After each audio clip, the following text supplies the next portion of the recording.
sobre el tema. Saluda al economista Pedro Tello. Muchísimas gracias por venir. Buena tarde. Elena, buenas tardes. Cuéntanos, Pedro, ¿qué significa una contracción de 2 trimestres seguidos? Técnicamente se habla de que cuando la economía de un país, independientemente si es un país desarrollado o en vías de desarrollo como el nuestro, acumula 2 o más trimestres consecutivos de reducción en la producción de bienes y servicios, se habla ya de una recesión. Hay quienes agregan a esta sola condición de 2 o más trimestres a la baja algunos factores adicionales: debilitamiento del mercado laboral que ocurre en México, caída en las ventas en el mercado nacional que también está sucediendo, desconfianza del sector empresarial que también está presente y debilitamiento de la actividad industrial. Así que si sumamos todos estos factores, Elena, yo diría que se cumplen las condiciones para decir que técnicamente la economía mexicana está en una situación de auténtica recesión económica. ¿Y eso en qué lugar nos deja? Es decir, ¿en qué posición deja la economía mexicana? Yo diría que hay 2 cosas que comentar al respecto. La primera es que es una muy mala noticia para el primer año de la presente administración, habida cuenta de que parte del discurso con el que llegó Andrés Manuel López Obrador fue el de que la economía mexicana durante la época neoliberal había tenido un crecimiento de apenas el 2% en promedio durante más de 30 años. Pues bien, su primer año de gobierno cerrará, si bien nos va, con un avance del 0.1%, si bien nos va.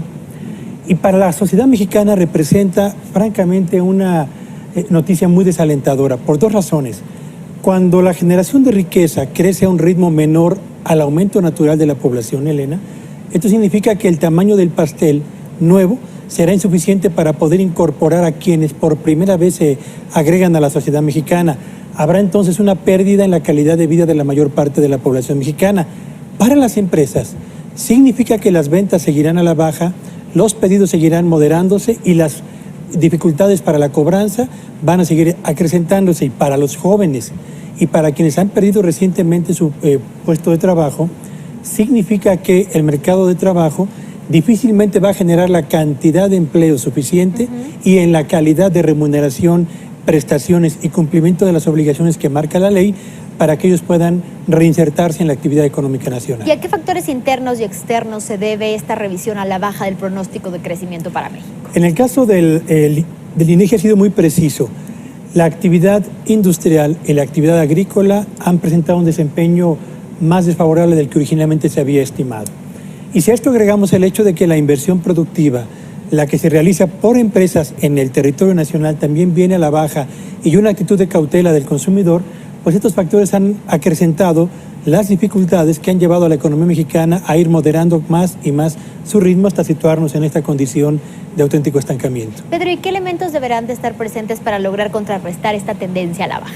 Solamente hay 2 formas de contrarrestar una tendencia dominante a la baja como la que en este momento marca la pauta de la economía mexicana. 1, un presupuesto de egresos donde se privilegie la inversión por encima del gasto corriente, lo que no está ocurriendo ni va a ocurrir para el 2020.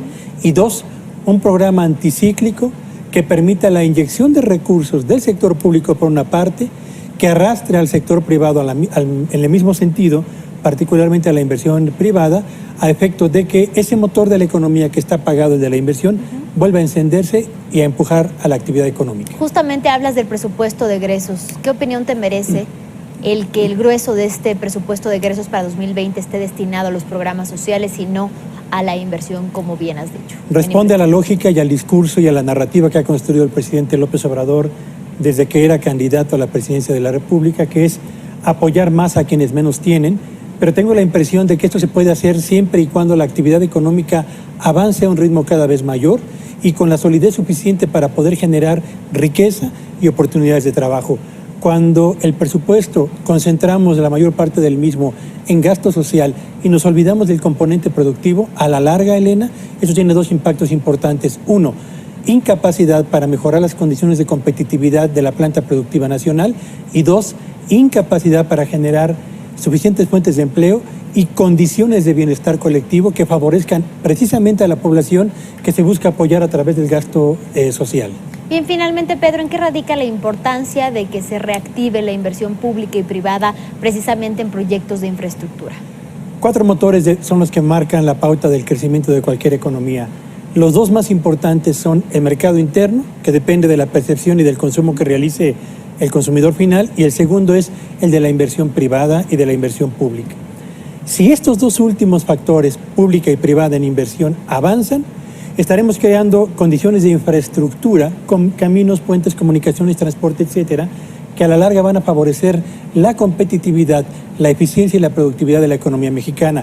Pero si por el contrario se están frenando o van en repliegue, como está ocurriendo desde el año pasado, en ambos casos, lo que estamos viendo son dos cosas. Uno, se compromete a futuro la competitividad de la economía nacional y en el corto plazo se mantiene apagado uno de los dos motores más importantes de la actividad económica nacional. Pues mañana tendremos que estar entonces al pendiente, se presenta este Plan Nacional de Infraestructura, del que tanto se ha hablado ya, Pedro. Ojalá que actúe como un auténtico promotor de la inversión privada, porque lo que nos espera, Elena, es un invierno muy crudo en materia económica.